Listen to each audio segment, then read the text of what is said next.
ನಾನು ಈ ಜವಾಬ್ದಾರಿಯನ್ನು ವಹಿಸಿಕೊಂಡ ಮೇಲೆ ಹಲವಾರು ನಾವು ಸುಧಾರಣಾ ಕ್ರಮಗಳನ್ನು ಕೈಗೊಂಡಿದ್ದೇವೆ.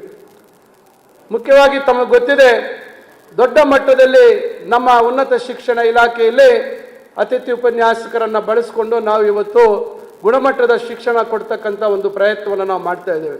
ಇವತ್ತು ನಾವು ದಿನಪತ್ರಿಕೆಯಲ್ಲಿ ನೋಡ್ತಾ ಇದ್ದೇವೆ, ಇನ್ನು ಇದುವರೆಗೂ ಅತಿಥಿ ಉಪನ್ಯಾಸಕರ ನೇಮಕ ಆಗಿಲ್ಲ ಉನ್ನತ ಶಿಕ್ಷಣ ಇಲಾಖೆಯಲ್ಲಿ, ಶೈಕ್ಷಣಿಕ ಒಂದು ಪ್ರಗತಿಗೆ ತೊಂದರೆ ಆಗ್ತಾ ಇದೆ ಅಂತಕ್ಕಂಥದ್ದನ್ನು ದಿನಪತ್ರಿಕೆಗಳಲ್ಲಿ ನಾವು ನೋಡ್ತಾ ಇದ್ದೇವೆ.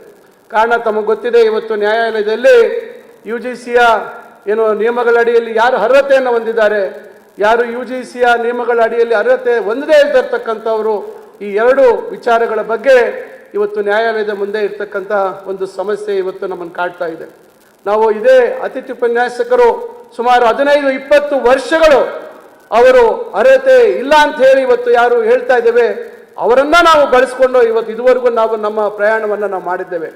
ಈಗ ಕಾನೂನಿನ ಚೌಕಟ್ಟಿನಲ್ಲಿ ಕಾನೂನಿಗೆ ಗೌರವ ಕೊಡ್ತಕ್ಕಂಥದ್ದು ನಮ್ಮೆಲ್ಲರ ಕರ್ತವ್ಯ. ಆದರೆ ಮಾನವೀಯತೆಯ ನೆಲೆಗಟ್ಟನ್ನು ಕೂಡ ನಾವು ಒಂದು ಬಾರಿ ಯೋಚನೆ ಮಾಡಬೇಕಾಗುತ್ತೆ.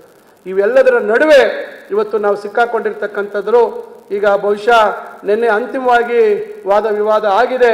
ಬಹುಶಃ ಸೋಮವಾರ ಅಧಿಕೃತವಾಗಿ ಒಂದು ನ್ಯಾಯಾಲಯದಲ್ಲಿ ತೀರ್ಪು ಬರ್ತದೆ.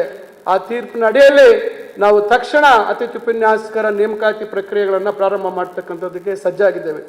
ಅತಿಥಿ ಉಪನ್ಯಾಸಕರ ಹಲವಾರು ಬೇಡಿಕೆಗಳನ್ನು ಮಾನ್ಯ ಮುಖ್ಯಮಂತ್ರಿಗಳು ಹಿಂದೆ ವಿರೋಧ ಪಕ್ಷದ ನಾಯಕರಾಗಿದ್ದಂಥ ಸಂದರ್ಭದಲ್ಲಿ ಅತಿಥಿ ಉಪನ್ಯಾಸಕರ ಬಗ್ಗೆ ಬಹಳಷ್ಟು ಅವರ ಒಂದು ಕಷ್ಟ ಸುಖಗಳು ಮತ್ತು ಅವರ ಸಮಸ್ಯೆಗಳನ್ನು ಆಲಿಸಿರ್ತಕ್ಕಂಥದ್ರ ಪರಿಣಾಮ ಕಳೆದ ವರ್ಷ ಜನವರಿಯಲ್ಲಿ ಒಂದು ಹಲವಾರು ಸಮಸ್ಯೆಗಳಿಗೆ ಪರಿಹಾರವನ್ನು ಕೊಡ್ತಕ್ಕಂಥ ಒಂದು ಪ್ರಯತ್ನವನ್ನು ಮಾನ್ಯ ಮುಖ್ಯಮಂತ್ರಿಗಳು ಮಾಡಿರ್ತಕ್ಕಂಥದ್ದು ಗೊತ್ತಿದೆ. ನಮ್ಮ ಸರ್ಕಾರ ಬಂದ ಕೂಡಲೇ ನಾವು ರಾಷ್ಟ್ರೀಯ ಶಿಕ್ಷಣ ನೀತಿಯಿಂದ ಹೊರಗೆ ಬರಬೇಕು, ನಮ್ಮದೇ ಆದಂಥ ರಾಜ್ಯ ಶಿಕ್ಷಣ ನೀತಿಯನ್ನು ನಾವು ಜಾರಿಗೆ ತರಬೇಕು ಅಂತಕ್ಕಂಥ ದೃಷ್ಟಿಯಲ್ಲಿ ನಾವೊಂದು ಆಯೋಗವನ್ನು ರಚನೆ ಮಾಡಿದ್ವಿ. ಅವರು ಇತ್ತೀಚೆಗೆ ಕೆಲವು ದಿನಗಳ ಹಿಂದೆ ಮಾನ್ಯ ಮುಖ್ಯಮಂತ್ರಿಗಳಿಗೆ ಅವರ ವರದಿಯನ್ನು ಕೊಟ್ಟಿದ್ದಾರೆ. ಸಂಬಂಧಪಟ್ಟಂಥ ಶಾಲಾ ಶಿಕ್ಷಣ ಮತ್ತು ಉನ್ನತ ಶಿಕ್ಷಣ ಇಲಾಖೆಯಲ್ಲಿ ಅದನ್ನು ಸಂಪೂರ್ಣವಾಗಿ ಅಧ್ಯಯನ ಮಾಡಿ ಮುಂದಿನ ದಿನಗಳಲ್ಲಿ ಅದನ್ನು ಸಂಪುಟದ ಮುಂದೆ ತಂದು ನಿರ್ದಿಷ್ಟವಾದಂಥ ತೀರ್ಮಾನವನ್ನು ನಮ್ಮ ರಾಜ್ಯ ಸರ್ಕಾರ ಮಾಡಲಿದೆ.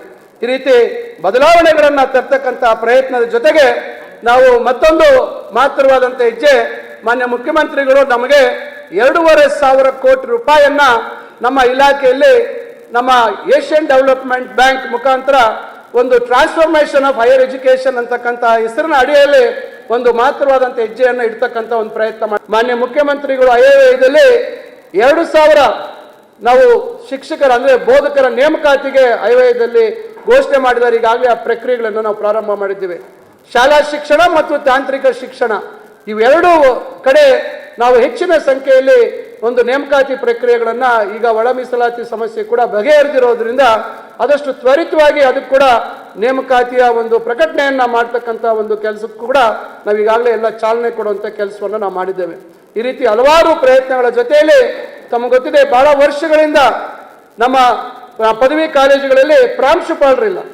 310 ಜನ ಪ್ರಾಂಶುಪಾಲರ ನೇಮಕಾತಿ ವಿಚಾರದಲ್ಲೂ ಸಹ ಈಗಾಗಲೇ ಎಲ್ಲ ಕಾನೂನು ತೊಡಕುಗಳು, ನಾನಾ ರೀತಿಯಾದಂಥ ಸಮಸ್ಯೆಗಳನ್ನು ನಿವಾರಣೆ ಮಾಡಿ ಈಗ ಅಂತಿಮವಾಗಿ ಅವರ ಅಬ್ಜೆಕ್ಷನ್ ಅನ್ನು ಕಾಲ್ ಮಾಡಿದ್ವಿ. ಈಗ ಅಬ್ಜೆಕ್ಷನ್ ಪ್ರತಿಯೊಬ್ಬರ ಒಂದು ಏನು ಅವರ ಅಬ್ಜೆಕ್ಷನ್ಸ್ ಇದೆ ಅದಕ್ಕೆ ಒಂದೊಂದಕ್ಕೂ ನಾವು ಆಲಿಸಿ ಅದಕ್ಕೆ ಸ್ಪೀಕಿಂಗ್ ಆರ್ಡರ್ ಕೊಡುವಂಥ ಕೆಲಸ ತ್ವರಿತವಾಗಿ ಮಾಡ್ತಾ ಇದ್ದೀವಿ.